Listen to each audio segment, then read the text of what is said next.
जय श्री कृष्णा गुरुजी। जी। राधे राधे जी। गुरुजी, मेरा यह प्रश्न है, मैं भक्ति करती हूँ, भगवान को पाना चाहती हूँ, तो पाओ। आप ऐसा बता दीजिए उपाय कि मैं कैसे भगवान को पा सकूँ।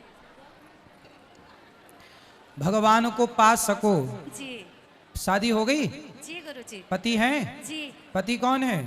है ना, हमारे पति भगवान है। अरे तो भगवान पा तो गई आप पति के रूप में, कह रही हैं पति भगवान कब मिलेंगे?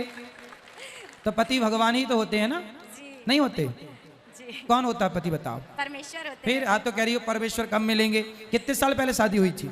25 साल हो गए। हेलो, गुरुजी। 25 साल पहले ही मिल गए आपको परमेश्वर? नहीं पहचान पाई आप? पहचान लिया गुरुजी, लेकिन भगवान को पाना है मुझे। हैं?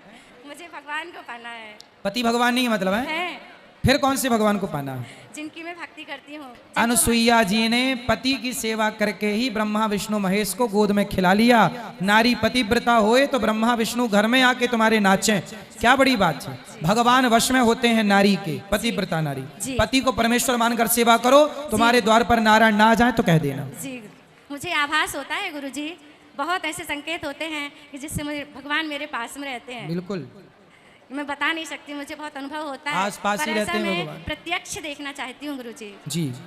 उसके लिए और क्या करना पड़ेगा? बस पति की सेवा। राधे राधे प्यारे भक्तों, श्री अनिरुद्ध आचार्य जी महाराज के प्रश्नोत्तरी विशेष संवाद में आप सभी का प्रेम पूर्वक स्वागत है। तो चलिए भक्तिभाव से भरकर सुनते हैं महाराज जी के मधुर वचनों को और बढ़ते हैं ज्ञान की इस सुंदर यात्रा पर। करो बिंदास। जी, आशीर्वाद चाहती हूँ गुरुजी, मेरे पूरे परिवार पर आशीर्वाद रहे। खुश रहिए। यहाँ दो बात करो, यहाँ ये बेटा बात कराओ, यहाँ बैठो मैया, सब बैठो। राधे राधे गुरुजी। जी। आपके चरणों में मेरा सादर प्रणाम। खुश रहिए। कैमरा थोड़ा दूर कर लीजिए क्योंकि मेरी बहन देख रही होगी। नहीं बहन तो देखेगी कैमरा तो। नहीं नहीं, वो जो मैं आपसे पूछने वाली हूँ ना, उससे उसको थोड़ा ज्यादा दुख होता है। अच्छा, जी। पर अब- कैमरा तो रहेगा ही। नहीं क्या? तो फिर ऑफ कैमरा पूछ लेना बाद में, जब यहाँ से उठे। यहाँ जो बोलोगी वो सारी दुनिया सुनेगी। तो मैं आपसे एक प्रश्न पूछती हूँ, जी। उसमें कैमरा चालू रहे बट दूसरे में ना रहे। क्या प्रश्न क्या है ये बताओ? प्रश्न कैमरा चालू है।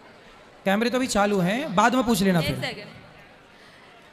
मेरे पापा की जब डेथ हुई थी, तो जब हम लोग छोटे छोटे थे, फिर उनको जब जला करके आए कुछ लोग, उनमें से थे एक दो लोग जिन्होंने कहा कि मतलब वो जिंदा थे। पिताजी? हाँ, तो मतलब ये है तो कि पिताजी की डेथ कैसे हुई थी? अब 1 हफ्ते तक उनको बुखार था, इलाज हुआ, फिर उसके बाद पता नहीं कैसे क्या हुआ, अचानक से उनकी डेथ हो गई ठीक होने के बाद। फिर और मतलब उसमें ये भी था कि पीपल की लकड़ी कुछ मजदूर लोग काट के हमारे खेत में लगवा दिए थे। हम लोग तो इस बात को नहीं मानते, लेकिन जैसा कि सुना सबसे, मगर उसमें समझ में नहीं आ रहा है। जैसे हम लोगों को याद आता है, मेरी और मेरी बहन को पता है, तो हम लोग रात रात भर हम लोग सो नहीं पाते। प्रश्न क्या है, मेरे से क्या पूछना? कि जिंदा थे, जिंदा रहते हुए, मतलब रात भर तो वो ऐसे मृत शरीर पड़ा रहा हम लोग के सामने, है ना। सुबह जब उनको ले जाया गया, जला के आ गए, उसमें से कुछ लोगों ने कहा कि मतलब जिंदा ही जला दिया गया, वो जिंदा थे। तो आप लोगों ने उनका इलाज नहीं कराया था? वो एम्बुलेंस में थे, ऑक्सीजन बंद हो गया, जो उसमें डॉक्टर था उसने कहा कि ख़त्म हो गए। अच्छा, डॉक्टर ने कह दिया कि खत्म हो गए। हाँ। और वो फिर रात भर घर में रहे भी? हाँ। तो रात भर जब थे तो शरीर में कोई मूवमेंट नहीं हुआ, कोई हिलना डुलना, सांस आप लोगों ने चेक नहीं की चल रही है कि नहीं? नहीं, कुछ नहीं, ऑक्सीजन बंद हो गया था भाई चलो, और रात ऑक्सीजन भर बंद- भी कुछ नहीं हुआ। तो जब रात भर कुछ नहीं हुआ तो फिर वो मृत्यु ही थी ना। आपको ऐसा क्यों लग रहा कि वो जिंदा थे? क्योंकि मतलब हमको नहीं लग रहा, बस उन लोगों ने बोला कि ले जाते टाइम जैसे कुछ झाड़ियाँ आड़ियाँ की कुछ खरोंच लगी पैर में, उसमें से मतलब खून निकलने लगा। किसका? मेरे पापा के। हाँ तो खून तो निकलेगा ना भाई, मरा हुआ आदमी, उसका खून तो कुछ समय तक खून ही रहता ना, पानी बनने में टाइम लगता है। तो खून लाल निकला, इसमें कोई आश्चर्य नहीं है।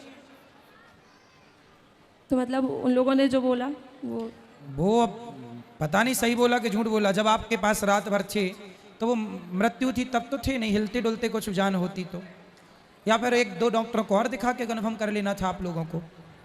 अब तो जो बीत गया उस पर तो कुछ कर नहीं सकते। नहीं, उसमें कुछ नहीं कर सकते, लेकिन जैसे हम लोगों को ध्यान आता है तो मतलब 2-4 दिन तक तो माइंड कितने साल के थे पिताजी आपके? 51। 51। तो एक दो डॉक्टरों को दिखा लेना था और कंफर्म कर लेते। हो सकता है जान, होता है कई बार ऐसा होता है कि डॉक्टर जिसे मृत घोषित कर दिया वो मरा नहीं होता, ऐसा हुआ है, कई बार ऐसा हुआ कि शमशान में जाते जाते उसकी जान आ गई, मतलब मरा तो था ही नहीं, लेकिन डॉक्टरों को, कुछ डॉक्टरों को पता नहीं होता, वो बोले मर गया। ऐसा होता है, इसे हम ना सत्य कहते हैं ना मिथ्या कहते हैं, डॉक्टरों की लापरवाही तो होती है। तो अब जैसे हम लोगों को ध्यान आता है ना, 4-4 दिन तक हम लोगों का माइंड, मेरा और मेरी बहन का, मम्मी और बाकी छोटी बहन है उनको तो हमने बताने ही नहीं दिया, उन लोगों को मना कर दिया, लेकिन मेरी एक बहन है सेकंड सिस्टर, उसका तो हम लोग 4-4 दिन मतलब माइंड डिस्टर्ब हो जाता है। अब देखो, अब डिस्टर्ब रहने से जरूर बिल्कुल ना होगा, अब जो हो गया अब वो हो गया, अब कुछ हो नहीं सकता, इसलिए आप भगवान का चिंतन करो और माँ को समझाओ कि प्रेम से कथा सुने, आप भी कथा सुनो, प्रेम से रहो। वो ये तभी हो सकता था जब वो घर पे थे, अब तो मृत्यु हो गई, जल गए सब हो, अब क्या हो सकता, अब कुछ नहीं। इसलिए अब पश्चाताप करने से भी ना कुछ मिलना सिवाय दुख के, इसलिए उन बातों को भूल जाना सही है। जी, राधे राधे गुरु जी। राधे राधे गुरुजी। जी।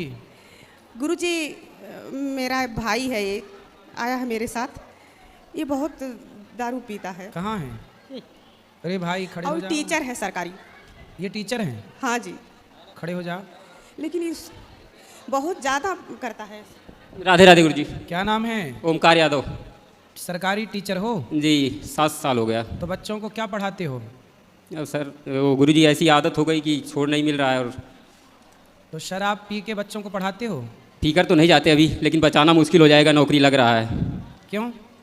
क्योंकि बहुत ज़्यादा ड्रिंक करते हैं, और 2018 से सर्विस कर रहे हैं, 2018 में ही शादी हुई और 2018 में ही नौकरी मिली 2 महीने बाद, और 2 बच्चे हैं, एक छोटी बच्ची है। तो मतलब शराब के चक्कर में आपकी नौकरी जाने वाली है? हाँ, सरकारी? 5-6 लाख उधार भी हो गया है, क्रेडिट कार्ड तमाम बहुत कुछ हो गया। अब तो शराब पीना मतलब फायदा हुआ आपका शराब पीने से? नहीं गुरुजी। तो आप छोड़ दोगे कि पीते रहोगे? नहीं, छोड़ देंगे कब? बस अब से ही। कितना मिलता है आपको सरकारी तनख्वाह? 65,000। 65,000। जी। और शराब पी के पढ़ाते हो बच्चों को, देखो क्या शराब- पढ़ाते होगे? जी। जिन बच्चों को आप पढ़ाते होंगे उन बच्चों का क्या भविष्य है? जी। जब पढ़ाने वाले का ही कोई भविष्य नहीं है, ठीक, तो आपसे पढ़ने वाले बच्चों का क्या भविष्य होगा? नहीं। इसलिए शिक्षक को तो आदर्श होना चाहिए। जी। शिक्षक यदि सही है तो फिर राष्ट्र सही है, बच्चे सही हैं। बच्चे तब बिगड़ते हैं जब शिक्षक बिगड़ते हैं। जी। जो बच्चा बिगड़ा होगा मतलब उसका गुरु बिगड़ा होगा। सही परवरिश मिले बच्चों को, क्यों बिगड़ेगा? तो आपको अच्छा आदर्श गुरु बनना है। जी। कौन सा सब्जेक्ट पढ़ाते हो? प्राथमिक विद्यालय में गुरुजी सब सब्जेक्ट चलता है। अच्छा। हिंदी, इंग्लिश, संस्कृत। तो अब पक्का वचन दो कि शराब नहीं पियोगे? पक्का वचन देते हैं, शराब नहीं पियेंगे अब। खाओ माँ कसम। माँ कसम, शराब नहीं पियेंगे। अच्छा ठीक है, अब नहीं पीना। गुरुजी, ये शिवलिंग भी फोड़ दिया था शराब के नशे में। ये कौन है आपके? भाई है। भाई है। भाई है। अब नहीं फोड़ना भैया, अब उत्पात न मचाओ। शिवलिंग फोड़े हो, भगवान कहीं फोड़ने लग गए तो तुम्हारा कुछ बचेगा? और रुद्राक्ष का भी अपमान किया इसने। अब नहीं करेंगे, अब नहीं करेंगे, करेंगे तो फिर भरेंगे। कौन भरेगा? यही भरेंगे। गुरुजी राधे राधे। हाँ गुरुजी जी। मैं अभी आपसे अप्रैल में भी मिली थी, आपसे मिलके बहुत अच्छा लगा, और उस टाइम पे मैं आपका ये भजन सुनना चाहती थी आपसे, मेरी हर मुश्किल का हल बन जाता तो ये। वैसे तो मैं सुबह से आपके सारे भजन सुनती हूँ। सही है, आप सुनाएंगे। दो कथा लाइन प्लीज़ मुझे सुना दीजिए। में। मेरी हर मुश्किल का हल बन जाता तो ही है, उलझन भी मेरी हर पल सुलझाता तो ही है, मेरा तो बस श्याम सहारा तो ही है। सुंदर। राधे राधे गुरुजी, बहुत बढ़िया, धन्यवाद। खुश रहिए। राधे राधे गुरुजी। जी। मेरा ये क्वेश्चन है कि जैसे अगर कोई फैमिली में किसी की डेथ हो जाती है और उसके नाम से अगर हम कोई दान पुण्य करते हैं तो क्या उसको मिलता है? हाँ, कोई भी किसी के भी नाम से पुण्य करता है तो उस प्राणी को मिलता है। तो आप किसके लिए कर रही हैं? मेरा 32 साल का बेटा लास्ट ईयर एक्सपायर हो गया था। कौन बेटा? जी, छोटा बेटा। हाँ, तो बेटे के लिए माँ बाप कर सकते हैं। तो उसको मिलेगा वो चीज़? क्यों नहीं मिलेगा मैया? किया गया पुण्य निश्चित बच्चों को प्राप्त होता है, सबको मिलता है जिसके नाम से जो करे। जब हम संकल्प मतलब उसके लिए क्या करना होता है? मतलब वो सब जब आपने किया ही उसके भाव से तो उसे प्राप्त होगा। उसके नाम की आप गैया को रोटी भी खिलाओगे तो उसको फल उससे प्राप्त होगा। और जैसे कहते हैं कि आत्मा मतलब जो चला जाता है तो रोना नहीं चाहिए तो उसके रोने लिए। से कोई फायदा तो है नहीं। पर कंट्रोल भी तो नहीं होता। नहीं ठीक है, कंट्रोल नहीं होता, बात ठीक है। कंट्रोल करना चाहिए, सीखना चाहिए कंट्रोलिंग, और ये समझना चाहिए कि संसार ना, इस संसार में जो आया है वो जाने के लिए ही आया है, इसलिए हमें भी एक दिन जाना होगा, सबको जाना होगा। नहीं जाना तो है, बट ये ना अपनी एज से जाए तो। कितने बच्चे हैं आपके? 2 बेटे हैं। एक है? एक है। वो अच्छा है? वो ड्रिंक करने शुरू हो गया है। क्यों? वो ये कहता है कि मुझे भाई के पास ही जाना है। क्यों? पता नहीं क्यों। उसको तो कथा मुझे कोई आगे सहारा दिखता नहीं है। तो उसको लाओ हमारे पास, सत्संग से जोड़ो। अभी मैंने उसको बहुत कहा आने के लिए कि हम जा रहे हैं। देखो, जो चला गया उसके लिए रोने से अच्छा है कि जो बचा है उसे ठीक किया जाए। जो बीत गया सो बीत गया, जो बचा है उसे तो सुधारा जाए। वो सुनने को तैयार नहीं होता। तो उसको लाओ हमारे पास, हम समझाएंगे। और उसने क्या करा, धीरे धीरे ड्रिंक करनी शुरू कर दी। लाना, हम समझाएंगे, हम बात करेंगे उससे। और आप जो बीत गया उसे ना याद करो, भगवत चिंतन और ये करो। अगर ऐसी हरकत करता है तो मुझे उसकी और ज्यादा याद आती है फिर। वो सही था, वो नहीं क्योंकि वो छोटा था चाहे, पर इसको कोई भी बात होती थी तो इसको कंट्रोल करता था, मतलब इसको गुस्से से डांट देता था। थोड़ा डोमिनेटिंग नेचर का उसका था, मतलब जैसे छोटा था चाहे वो घर का। हस्बैंड एक्सपायर हो गए, उसके 5 साल बाद ये बेटा लास्ट ईयर एक्सपायर हो गया। भगवान आपको हर दुख से उबारें, और उनको ले आना बेटे को, हम बात करेंगे। ठीक है, राधे राधे गुरु। राधे राधे। बैठो मैया। महाराज जी जय श्रीमन नारायण। जय श्रीमन नारायण। आपको कोटि कोटि प्रणाम महाराज जी। महाराज जी बहुत समय से आपके दर्शन प्राप्त करने की इच्छा थी, बहुत सालों बाद आपके हमारी ये इच्छा पूरी हुई, बहुत बहुत आपका धन्यवाद महाराज जी। महाराज जी आप कोई प्रश्न का उत्तर तो हमें मिल ही जाते हैं, कुछ भाव था आपके प्रति अगर हम कह सके तो। कहो। महाराज जी जैसे गोपियों ने बहुत भक्ति की तो उन्हें अगले पूर्व जन्म में बहुत भक्ति की, तो उनको फिर अगले जन्म में कृष्ण जी मिले और उनके साथ रहे वो। इसी तरह से ऐसा लगता है इन वृद्ध माताओं ने भी बहुत पूर्व जन्म में भक्ति की होगी, जिनको आप जैसे मिले और आप जैसों का सानिध्य प्राप्त हुआ। आप उनको फल खिलाते हैं, उनके साथ नाचते हैं, उनको भोजन कराते हैं। ऐसा लगता है कि इन्होंने भी पूर्व जन्म में बहुत भक्ति की होगी। बिल्कुल की होगी, तब तो वृंदावन धाम मिला। महाराज जी हमारे को आशीर्वाद चाहिए कि नाम जप में हमारा मन नहीं लगता, अच्छी तरह से जैसा हम चाहते हैं वैसा लगे। लगेगा, कथाएं सुनिए, धीरे धीरे ठीक होगा। खुश रहिए। राधे राधे गुरु जी। ए छोरा, मैया बैठ जा, आ जाओ, बैठो, आने दो, बैठने दो मैया को।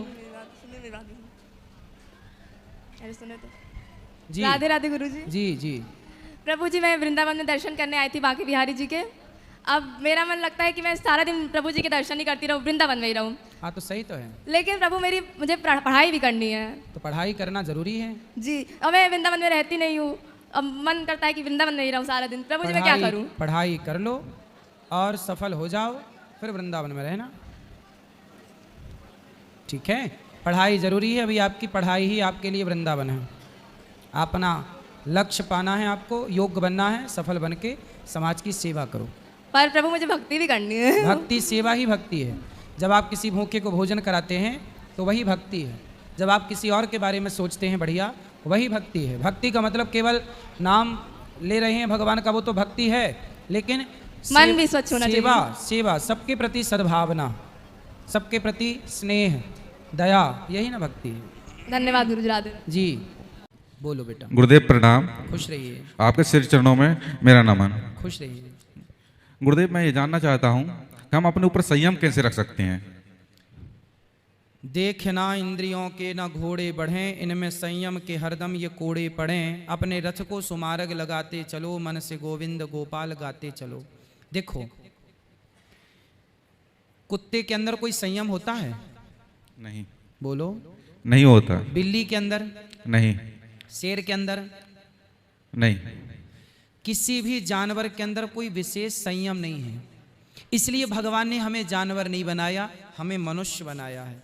अरे मनुष्य का मतलब ही संयमी है। हम मनुष्य होके भी यदि संयमी नहीं हैं तो हम जानवरों की तरह हैं। फिर जानवर में और हम में अंतर क्या रहा? इसलिए संयमी होने के लिए क्या करना पड़ेगा?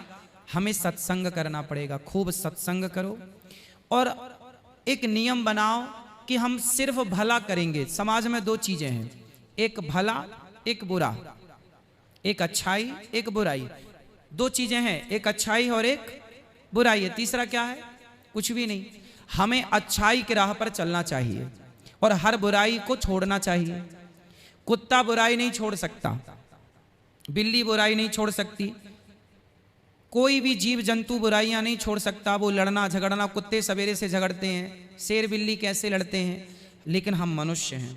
हमें ईश्वर ने बुद्धिमान बनाया। जितनी बुद्धि मनुष्य के पास है किसी के पास नहीं। इसलिए सत्संग के बल से, अपने बुद्धि और विवेक के बल से आप अपने आप को संयमी बना सकते। संयमी मतलब कि हमें क्रोध आएगा पर हम पी जाएंगे, हमें बुराइयां आएंगी पर हम उन बुराइयों को समाहित कर लेंगे भीतर, हम प्रकट नहीं करेंगे।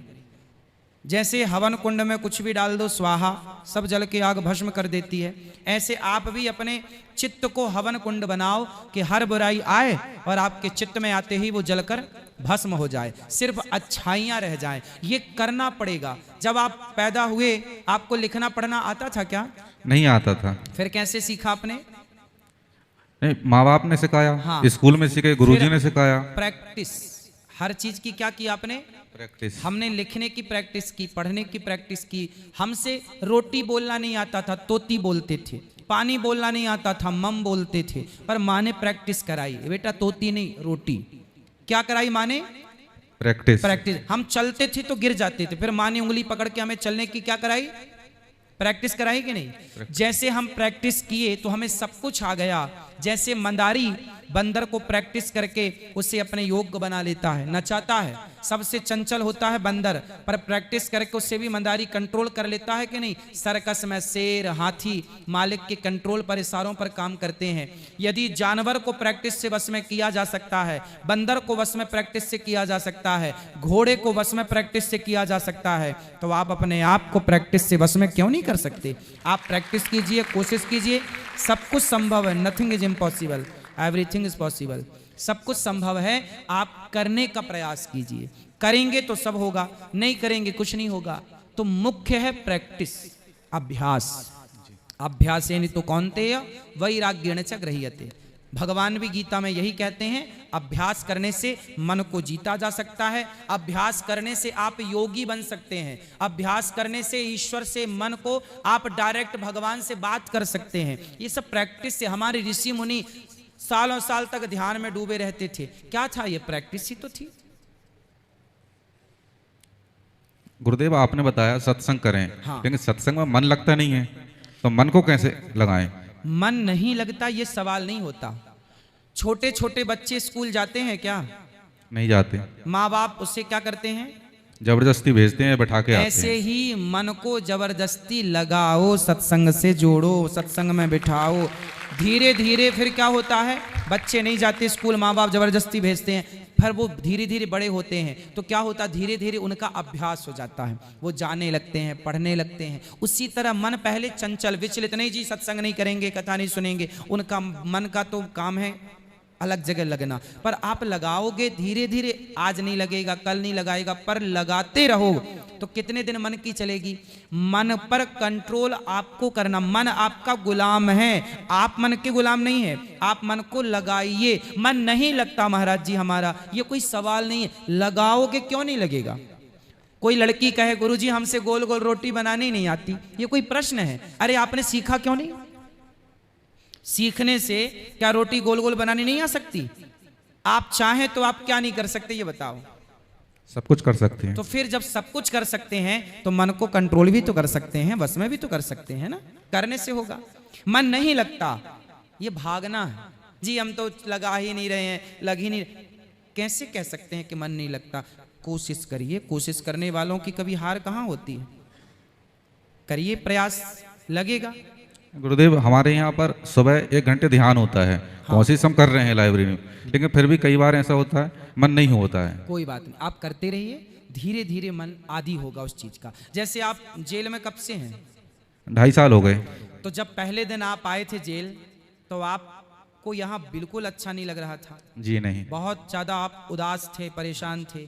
पर रहते रहते धीरे धीरे आप यहाँ के आदी हो गए।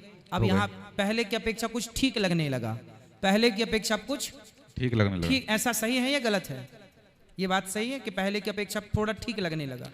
गुरुजी थोड़ा नहीं, मुझे बहुत अच्छा लगता है। अच्छा। हाँ। तो ये अब ये हुआ ना, पहले बिल्कुल अच्छा नहीं लगता था। शुरू दिन 2 दिन 4 दिन 5 दिन तक आप उदास थे।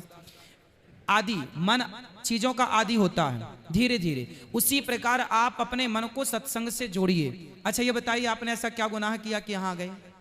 मुझसे मानव हत्या हुई है, आपने मर्डर हो गया मुझसे गुस्से में, दारू के नशे में मैंने राइफल चला दी थी अच्छा अपने होने वाले साले पर। साली को मार दिया? जी। तो पत्नी कहाँ है? नहीं, पत्नी नहीं थी, सगाई हो गई थी, सगाई के 1 महीने बाद शादी होने वाली थी। तो साले को क्यों मार दिया? क्या गलती थी उसकी? गुस्से में। क्या गलती की उसने? उसकी कोई गलती नहीं थी, वो सिर्फ खड़ा था, झगड़ा हमारा आपस में हुआ था, राइफल उस पर चल गई। ओ बताइए, निर्दोष को मार दिया आपने? जी। तो गुरुजी मैं जानना चाहता हूँ, मानव हत्या का प्रायश्चित किस रूप में किया जाए? अब आपको जो सजा मिली, कितने साल की सजा है? ये सजा तो हमको कानून ने दी है, कानून की नजर में गुनाह, एक अदालत ऊपर वाली ही ना है। ना ना, तो उसकी नजर में हम ऊपर वाली अदालत और ये अदालत एक ही है। आपने यहाँ उसका कितने साल की सजा है आपकी? 20 साल। अब 20 साल की सजा भोग ली, इसके बाद ईश्वर खत्म हो जाएगा ईश्वर की अदालत में ये केस, क्योंकि आपने भोग ली। ईश्वर की अदालत में जो यहाँ भोग लिया उसका केस ईश्वर की अदालत में नहीं होगा, भोग लिया ना, खत्म। ये जो राज्य दंड है ये भी ईश्वर का दंड विधान है। ये जो सरकारी दंड विधान, इससे भी आप भगवान का ही दंड मानिए, इसे किसी देश का, ये भारत का दंड है या ये आप कानून के कारण, ये ठीक है, कहने में कानून है, कहने में भारतीय दंड है, लेकिन मुख्य रूप से ये ईश्वर का दंड विधान है। अब इसके बाद आप मुक्त हैं, लेकिन गलती, अब आप ये गलती देखो, अपने क्रोध पर काबू करना है ना। इतना क्रोध नहीं कि आप किसी की हत्या कर दें, इतना शराब ना पियो कि देखो, आप जितने लोग मुझे मिले यहाँ कैदी, 99% लोगों ने बताया कि मैं शराब पीकर मैंने ये किया, मैंने वो किया। आपने भी अपने साले को मारा तो शराब पीकर मारा जी। तो अब आपको पश्चाताप तो हो ही रहा है इस बात का? बहुत होता है। अभी शादी भी नहीं हुई आपकी? नहीं, शादी नहीं हुई है। ओ, शादी भी नहीं हुई, अब 20 साल बाद आप यहाँ से जाएंगे। जी। चलो, अब प्रायश्चित यही है कि आप जो मिल रहा है, अब भगवान का चिंतन करिए। तो इसीलिए तो मुझे बाहर से अंदर अच्छा लगता है, क्योंकि बाहर मैं कभी मंदिर नहीं गया हूँ, कभी मैंने पूजा पाठ नहीं की। हाँ। लेकिन वो चीज़ें शायद ईश्वर की मर्जी थी, इसलिए मुझे यहाँ पर लेके आए तो भगवान में मन लगे, उनका चिंतन हो। जी जी, चलिए इसी बहाने, इसलिए कुंती बुआ ने भगवान से विपत्ति मांगी, विपदः संतुनः शश्वत तत्र तत्र जगत गुरु, कि इसी बहाने हमारा मन भगवान में लगेगा। तो आप में से बहुत लोग ऐसे हैं जिनका यहाँ जेल में अधिक मन भगवान में लग रहा है, और जेल में ही भगवान की कथा आपको मिल गई, इससे बड़ा और क्या होगा भगवान की कृपा। आप बस ये गलतियां ना दोहराइएगा, गलतियां ना कीजिएगा। आप जो पा रहे हैं दंड, ये ईश्वर का दंड विधान है। खुश रहिए, भगवान खुश रखें आप। प्रणाम गुरुदेव। कोई और सवाल आपका? राधे राधे गुरुजी। राधे राधे। हमारे अधीक्षक महोदय जी का भी बहुत बहुत धन्यवाद कि उन्होंने हमारे जेल में भागवत करवाई। यह हमारा सौभाग्य रहा है हम सबका कि हम आपकी भागवत सुन पा रहे हैं। टीवी पे तो आपको बहुत देखा, आज आपको लाइव देख रहे हैं, तो सर राधे राधे। खुश रहिए। सर मैं आपसे एक सवाल करना चाहूँगी। आज आपने भागवत में कहा था कि जेल बहुत बुरी जगह है, और हम लोग भी मतलब बहुत सारे लोग मानते हैं कि जेल बहुत बुरी जगह है, लेकिन मैं नहीं मानती। मैं इसलिए नहीं मानती क्योंकि मुझे लगता है कि अगर हम दुनिया में आए हैं तो कुछ ना कुछ सीखने के लिए आए। लेकिन मैं ये जानना चाहती हूँ कि जब हम लोग यहाँ से छूटते हैं, जब भी हमारी सबकी रिहाइयाँ होती हैं, तो सब लोग बहुत परेशान हो जाते हैं। किसी को नौकरी नहीं मिलती है, किसी का परिवार छूट जाता है, मतलब कुछ लोग अपने परिवार के लिए जो यहाँ पे जिनकी यादों में यहाँ रहते हैं, वो जब बाहर जाते हैं उनका सब चीज़ बर्बाद हो जाता है जी। और काफ़ी लोग ऐसे भी हैं कि वो सक्षम नहीं होते हैं। ठीक है। तो लोग उनको दुनिया मतलब एक्सेप्ट नहीं करती है। क्यों नहीं करती है? क्योंकि उन्होंने क्राइम किया है। अभी फ़िलहाल हम लोग लाइफ चल रहे हैं, तो मेरा ये मानना है कि मैं दुनिया को सिर्फ इतना कहना चाहती हूँ, क्राइम हर कोई करता है, कोई छुप के करता है, कोई सामने करता है, लेकिन क्राइम करता है। लेकिन मैं मतलब ये चाहती हूँ कि हम अगर कहीं काम करने जाएं, जैसे कि अभी यहाँ पे हम हैं, हम यहाँ से निकलते हैं, मैं अपने करियर के लिए कुछ करना चाहती थी, लेकिन जेल में आ गई, करियर इज डिस्ट्रॉय हो गया, कोई फ़र्क नहीं पड़ता। ठीक है, यहाँ आई, शिक्षा सीखा, और बहुत बड़ी नास्तिक हूँ क्योंकि भगवान में कोई आस्था नहीं है मेरी। ठीक है, क्योंकि आपने बोला सत्संग करो, सत्संग में मेरा मन नहीं लगता। हाँ, मैं यहाँ आती हूँ क्योंकि कुछ ज्ञान सीखने के लिए, आपसे बहुत कुछ चीज़ें सीखने को मिलती कि आगे बहुत सारी चीज़ें काम आती हैं जी। तो मैं ये जानना चाहती हूँ कि इन सब चीज़ों में कितनी सच्चाई है, क्योंकि कितनी सच्चाई है? क्योंकि इतने सारे भगवान हैं, इतने 36 सारे नहीं, भगवान इतने सारे नहीं है बेटा, भगवान एक हैं। हाँ। देवता बहुत सारे हैं। हाँ तो देवता बहुत सारे हैं। हाँ 33 करोड़ देवता हैं। हाँ देवता मतलब व्यवस्थापक, जैसे यहाँ हमारे पुलिस वाले भाई बहुत हैं, हाँ पर जेल अधीक्षक तो एक ही है ना। उसी प्रकार ईश्वर एक है। देवराज इंद्र, इंद्र भगवान नहीं है, इंद्र देवता है। अग्नि देवता है, वरुण देवता है।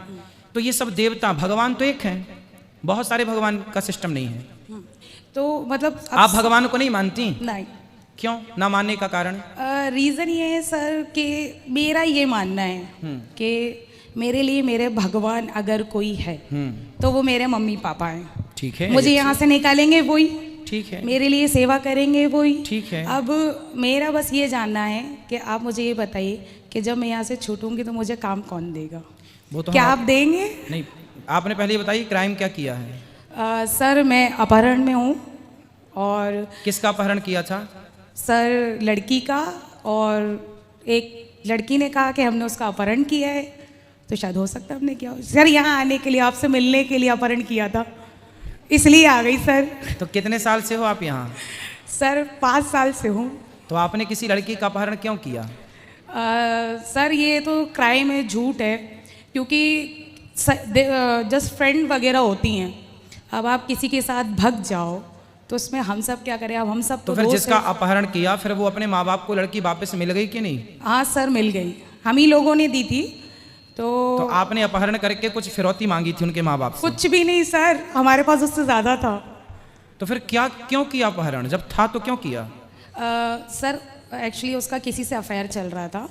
तो जिससे अफेयर चल रहा था उस आदमी से आपका क्या संबंध था? वो मेरा फ्रेंड था, हम एक ही साथ काम करते थे। अच्छा, तो आपका उससे अफेयर था? नहीं हाँ। वो मेरा दोस्त था। हाँ, तो आपके दोस्त में उसने डोरे डाल दिए। हाँ। तो आपने उसका अपहरण कर लिया कि मेरे वाले को तू लाइन मार रही है पगली? नहीं नहीं ऐसा नहीं है गुरुजी, ऐसा नहीं है। हाँ। गुरुजी ऐसा है। सारी लड़कियां सुने, यदि तुमने किसी के बॉयफ्रेंड को लाइन मारी तो ऐसे ही अपहरण हो जाएगा। इसलिए सब अपने अपने में रहें। इसलिए हम कहते हैं गर्लफ्रेंड बॉयफ्रेंड वाला सिस्टम छोड़ो, विवाह करो और पति पत्नी मिलके प्रेम से रहो। शादी हो गई आपकी? अभी नहीं सर। अभी नहीं? तो जाके सबसे पहले शादी करना। नहीं सर, नहीं करना। क्यों? नहीं, उसी से करना जिससे आपका चक्कर था। सर चक्कर ही नहीं था। चलो जो था, फ्रेंड था, दोस्त था, उसी से करना। सर वो किसी और से करेगा, मैं किसी और से नहीं करना। तो क्यों उसके चक्कर में अपनी जिंदगी तबाह करके बैठी हो? हैं? वो बुद्धू के चक्कर में? सर क्यूट दोस्त है ना मेरा, इसलिए बेस्टी।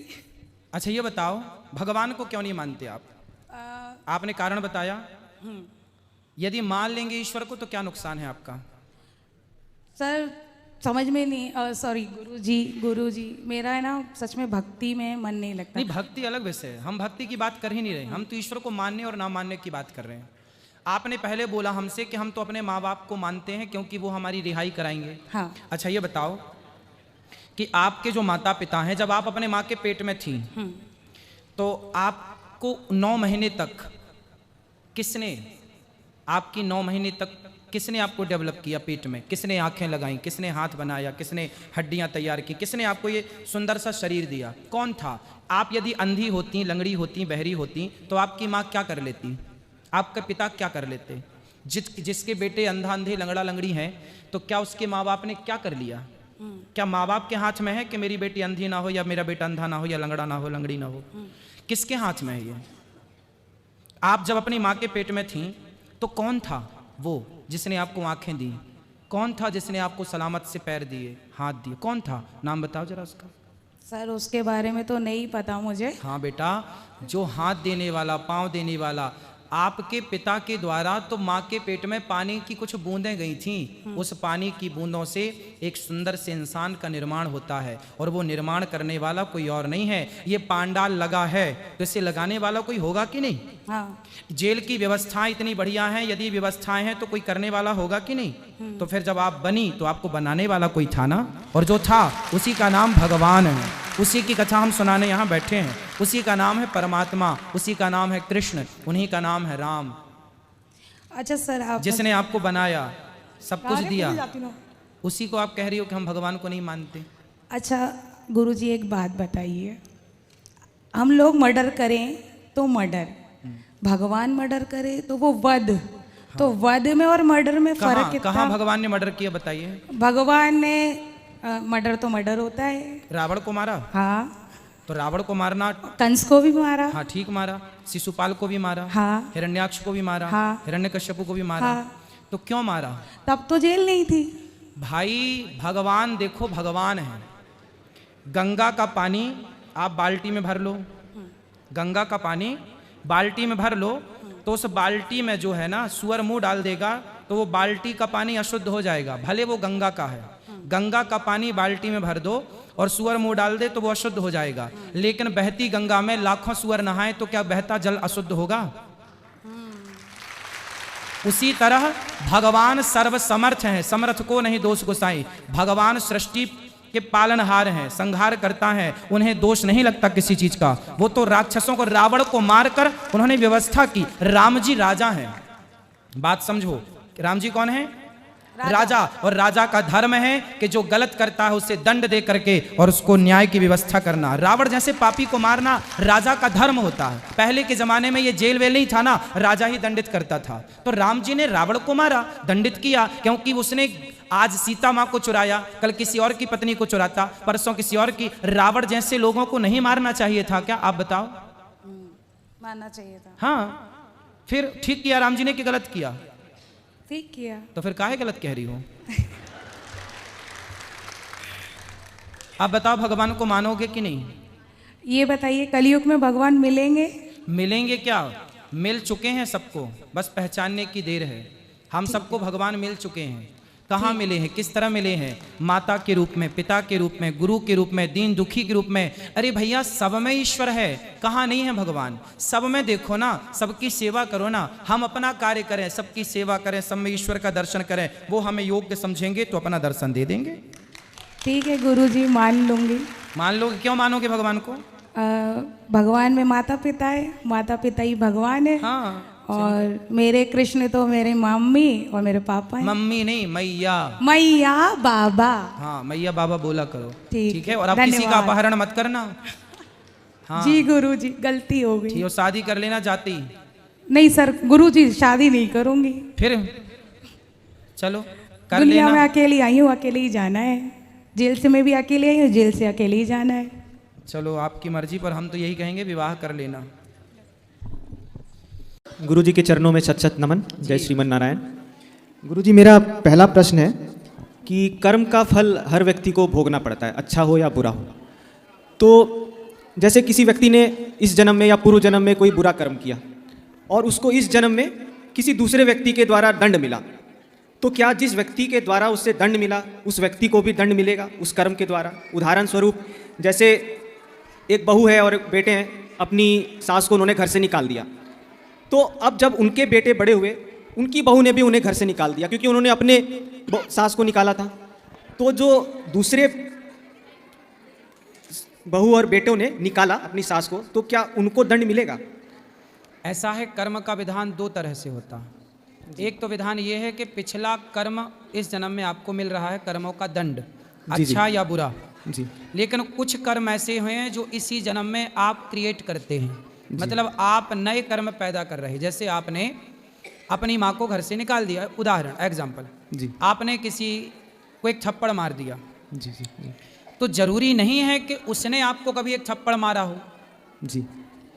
ये भी तो हो सकता है कि नए कर्म की शुरुआत आप कर रहे हैं थप्पड़ मारने से, अब आपने उससे मार ही दिया तो आपको मारने वाला तैयार हो रहा होगा कहीं।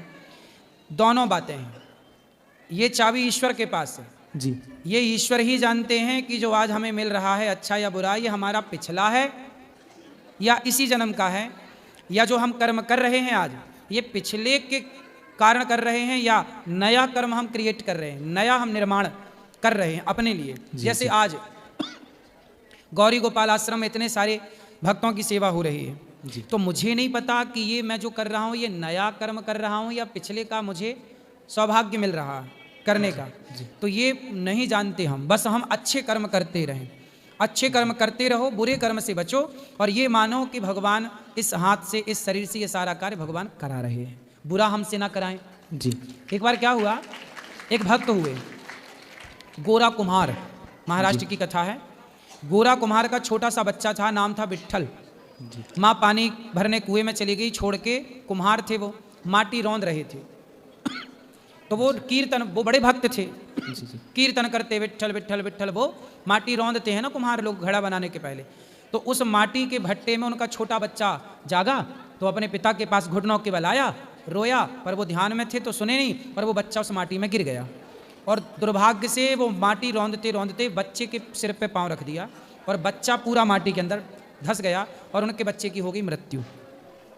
जब उनकी पत्नी पानी भरकर कुआं से लौटी, बच्चे को ढूंढा, मिला नहीं, देखा तो वो रौंदा जा रहा था, कुछ कपड़े का विशेष दिखे, उठाया तो बच्चा तो मरा था। भाई घुट गया ना दम उसका मिट्टी में, अब मर गया। तब उनकी पत्नी ने हिलाया अपने पति को, क्योंकि वो तब भी ध्यान में थे, उन्हें पता नहीं कि क्या हुआ, वो तो केवल कीर्तन कर रहे थे आंख बंद करके और माटी रौंद रहे थे विट्ठल विट्ठल विट्ठल। जब उन्होंने जागे वो, तो उन्होंने देखा कि बच्चा मर गया। तो भगवान से प्रार्थना करिए, बोले प्रभु यदि बच्चे की उम्र इतनी ही थी तो मुझे दिक्कत नहीं है, आपने बच्चे को आपने दिया था, आपने अपने पास बुला लिया, हमें कोई दिक्कत नहीं, परंतु प्रभु मैं जिम्मेदार बन गया, मैं कारण बन गया इसकी मृत्यु का, ये पाप मैं सह ना पाऊंगा, मेरे से एक बच्चे की हत्या हो गई जी। यदि इसकी मृत्यु थी तो ये मर जाता, मुझे कोई दिक्कत नहीं, पर अपनी मौत से मरता, मैं कारण बना इसकी मृत्यु का, क्योंकि मेरे पाँव के नीचे रौंदा गया। हे विट्ठलनाथ जी, मैं आपका दास हूँ। बहुत बड़े भक्त थे वो जी जी। तो भगवान ने इससे कहते हैं कि प्रभु इसको मारना है तो आप मार दो, लेकिन मुझे इस कलंक से बचाओ कि मेरे जमाना कहेगा कि कैसा बाप था, बेटे को पाँव के नीचे रौंद डाला, मैं इस कलंक के साथ नहीं जी सकता जी। तब भगवान प्रकट हो गए वहाँ, और भगवान ने कृपा करके उनके मरे हुए पुत्र विट्ठल को जीवित किया उनके भक्ति के बल पर। तो कहने का तात्पर्य ये हुआ कि भगवान से प्रार्थना करो कि प्रभु हमसे अच्छे कर्म हों, हमारे शरीर से प्रभु हमसे बुरा कर्म ना कराना, हम आपके हैं।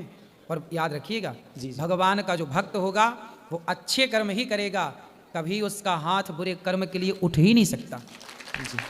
भगवान कराते नहीं, बुरा कर्म यदि कोई कर रहा है तो भगवान की दूर दूर तक उस पर कभी कोई कृपा करुणा है ही नहीं, इसलिए उसका मन बुरे गलत कामों में लगा हुआ। आपके भीतर तनिक भी दया है तो समझ लो कि आप पर भगवान की कृपा है जी, जो आप गलत काम करने से डर रहे हैं, थोड़ा डर है आपके भीतर, मतलब कृपा है जी। अच्छा गुरु जी, मेरा दूसरा प्रश्न है, जैसे जीवन मरण विवाह ये तीनों ईश्वर निर्धारित करते हैं, तो अगर हानि लाभ जीवन मरण यश अपयश विधि, 6 चीजें ईश्वर के हाथ में जी गुरु जी। तो मेरा प्रश्न विवाह को लेकर है कि अगर किसी व्यक्ति ने अंतर धार्मिक या अंतर जातीय विवाह किया है तो क्या ये ईश्वर के ही परोपकार से हुआ है? लेकिन फिर हम कहते हैं कि अंतर जातीय अंतर धार्मिक विवाह शास्त्रों के अनुसार गलत भी है, तो इसको कैसे समझा जाए? इसको ऐसे समझा जाए कि आपके जीवन का उत्थान नहीं चाह रहे हैं भगवान, क्योंकि आपके विवाह से आपकी आने वाली संतति निश्चित होने जा रही है, आने वाली पीढ़ी। कहते हैं कि यदि अंतरजातीय विवाह होता है तो जो संतान होती है वह वर्ण संकरी पैदा होती है जी, और वर्ण संकरी संतान से ना परिवार का भला होता है ना राष्ट्र का भला होता है जी। तो आप पर भगवान की कृपा नहीं है, इसलिए आप मनमाना आचरण करके अंतरजातीय चले गए। यदि भगवान की कृपा है तो भगवान आपको इस पाप से बचाएंगे, क्योंकि आने वाली पीढ़ी आपका नाम रोशन करेगी, इस देश का नाम रोशन करेगी। तो आप ये मानो कि ये पाप तो है। अब यदि विवाह तय है तो देखो भगवान खेल रचाते हैं अपना। रावण सीता को उठा कर ले गया, क्या रावण कितनी ताकत थी कि भगवान की पत्नी को चुरा सके? जी जी बताओ, नहीं थी इतनी शक्ति उसके। फिर कैसे ले गया? क्योंकि भगवान खुद चाहते थे। तो क्या राम चाहते थे कि मेरी पत्नी चोरी हो जाए? सुनो जी, सीता मैया का मन मृग में लग गया था सोने के। राम जी से क्या कहा, हमें सोने का मृग दिला दो। तो राम जी बोले सोने का मृग में क्या रखा है, मैं तुझे सोने की लंका ही दिए देता हूँ। थोड़े दिन सोने की लंका में रहोगी तो सोने का भूत उतर जाएगा। तो राम जी को छोड़कर जब सीता मैया का मन सोने के मृग में लगा तो राम जी ने सोने की लंका भिजवा दी। ये लीला राम की ही है, दोष रावण का है, ठीक है, पर राम जी तो मन का ध्यान रखते हैं कि आपके मन में क्या है। उसी तरह आपके मन में क्या है, यदि आपका किसी पराई स्त्री से मन लग गया तो भगवान ने कहा अच्छा लग गया है, चलो अब तुम्हारा नाश जब इसी से होना है तो ऐसी नाश करते हैं। जैसे दुर्योधन का नाश तय था, लेकिन उसने द्रौपदी के कपड़े और उतरवा दिए। जब निर्वस्त्र करना चाहा तो उसके दुर्योधन के सर्वनाश पर ठप्पा लग गया। अभी तो था कि सर्वनाश होगा दुर्योधन का, लेकिन अब तो उसने ऐसी गलती कर ली कि अब सर्वनाश कोई रोक नहीं सकता। रावण ने ऐसी गलती कर ली कि सर्वनाश कोई रोक नहीं सकता। ऐसे ही अंतरजातीय विवाह भी एक वो है जो आपने तय कर लिया कि अब आपके सर्वनाश को कोई रोक नहीं सकता। तो ये सब कुछ लीला ही मान लो आप। इसलिए कहता हूं, मैंने पहले ही कह दिया कि भगवान से प्रार्थना करो कि प्रभु ऐसी कृपा करो कि हमारा मन गलत जगह जाए ही ना। यदि मेरा गलत जगह मन चला गया तो ये भी लीला तो ईश्वर की है जी। मतलब वो चाहते हैं कि ये सब हो, ठीक है, प्रभु की अब जैसी इच्छा। एक राजा की कथा सुनाऊं जरा सी आपको इस प्रश्न के लिए, उत्तर के लिए। एक राजा थे और नाम था भरत, शकुंतला नंदन भरत। भरत जी जंगल गए तो एक कन्या को देख करके मोहित हो गए। वो कन्या ऋषि कन्या थी, मतलब एक संत कण्व ऋषि के आश्रम में रहती थी। और कन्या को देख करके जब मोहित हुए तो राजा भरत बोले कि नहीं, मेरा मन इस कन्या में जा रहा है, मतलब ये कन्या ब्राह्मण तो नहीं हो सकती, क्योंकि मैं ऐसा धर्म सत्यनिष्ठ राजा हूं कि मेरा मन किसी ब्राह्मण कन्या में जा ही नहीं सकता। यदि मेरा मन गया है, मैं क्षत्रिय हूं, तो निश्चित ये कन्या भी क्षत्रिय होगी। बाद में पता लगाया तो ऋषि ने केवल उसको पाला था, वो एक क्षत्रिय की कन्या थी। तो ये बात महाभारत में लिखी है। इस बात से ये सिद्ध हुआ कि हमारे देश का पुरुष ऐसा धर्म सत्यनिष्ठ था कि उसका मन भी जाता है, तो मतलब कहीं राम का मन सीता में गया, पुष्प वाटिका में। तो राम ने लक्ष्मण जी से कहा कि लक्ष्मण, यदि मेरा मन सीता में गया है, मतलब मेरा सीता से विवाह होगा, क्योंकि राम है, उनका मन ऐसे थोड़ी किसी में भी देखा किसी को चला गया, नहीं, किसी में यदि मन गया है तो वो क्षत्रिय होगी, उससे संबंध होगा, इसलिए मन गया, वरना मन कहीं जा ही नहीं सकता। तो आपका मन क्यों चला गया कहीं किसी पराई समाज में, पराई लोगों में? इसलिए अंतरजातीय विवाह को कोई सही नहीं कहता, शास्त्र नहीं कहते। अब आजकल तो खुलेआम हो रहा है, पर समझाएं किसे भाई, अब तुम्हारा जब नहीं रुक रहा है तुमसे, तुम मनमाना ही करना है तो करो, कौन रोकेगा, लेकिन मन ही नहीं जाना चाहिए। हमारा मन क्यों जाए किसी क्षत्रिय कन्या में? एक के पास चला गया मन, एक से विवाह कर लिया, फिर क्या मजाल किसी के पास चला जाए? इतना कंट्रोल होना चाहिए। ये सब इतिहास की बातें हैं जी। आखिरी प्रश्न है मेरा गुरुजी जी। मेरा प्रश्न है और मेरी धर्मपत्नी का भी प्रश्न है, जो कि यहाँ आई हुई है। मैं चाहता हूँ वो खड़ी हो जाए। तो जैसे एक बार गुरुजी आपने कहा था कि जो प्यार होता है वो हर इंसान अपने आप से ही प्रेम करता है, वो किसी और से नहीं करता है। अगर कोई कह रहा है कि मैं आपसे प्यार करता हूँ, तो उसका अर्थ है कि वो अपने आप से प्यार करता है, वो आपसे प्यार नहीं करता है। आपने कभी एक कथा में बताया था इस चीज़ को। सही है, सही है। तो मैं इसी पे मेरा प्रश्न है गुरुजी कि जैसे हमारा विवाह हुआ है, अभी 1 साल होने को है, तो विवाह के उपरांत, विवाह के बाद प्रेम का क्या अर्थ है, और इस प्रेम को कैसे प्रदर्शित किया जाए और इसको कैसे अच्छा और किया जाए? प्रेम को प्रदर्शित ना करो जी, प्रेम को छिपाओ जी, प्रेम को प्रकट ना होने दो जी, जी।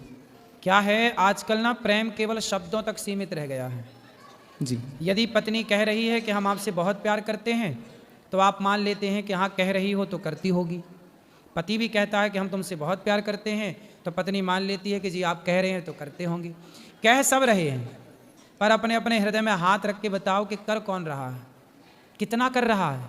इसलिए प्रेम करो, गृहस्थ में प्रेम की ज़रूरत है, करो प्रेम, प्रेम से रहो, कहो भी कि हम तुमसे प्रेम करते हैं, लेकिन ये बात याद रखो कि हमें प्रेम भगवान से करना है, और पति पत्नी के प्रेम को ना छिपा के रखो, नज़र लग जाती है लोगों की जी, है ना। अपने परिवार के प्रेम को छिपा, कुछ चीज़ें ना पर्दे के भीतर की हैं जी, इन्हें प्रदर्शित करने की आवश्यकता बिल्कुल नहीं है। हम कितना प्रेम करते हैं अपनी पत्नी से, तो ये सबको बताने की क्या ज़रूरत है? ये तो मैं जानूं या वो जाने। ऐसी भक्त भगवान से कितना प्रेम करता है, ये किसी से बताने की क्या ज़रूरत है कि मैं भगवान से कितना करता हूँ? मेरे मन की या मैं जानूँ या वो जाने। तो प्रेम को जितना गुप्त रखोगे उतना बढ़ेगा, जितना प्रदर्शित कर दोगे उतना जीरो हो जाएगा।